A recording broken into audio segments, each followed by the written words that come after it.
রাজধানী ঢাকা অনেকটা ফাঁকা।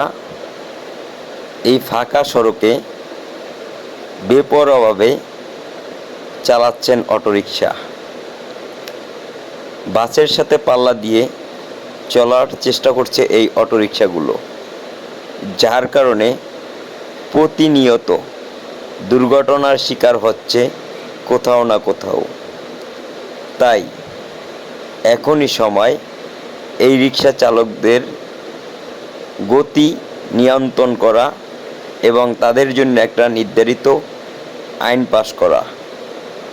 তাদের এই বেপরোয়া অটোরিকশা চালানোর কারণে বহুত মানুষ দুর্ঘটনার কবলিত হয়ে পঙ্গুত্ব বরণ করছে। প্রশাসনের এখনই দৃষ্টি দেওয়া উচিত এই বিষয় নিয়ে।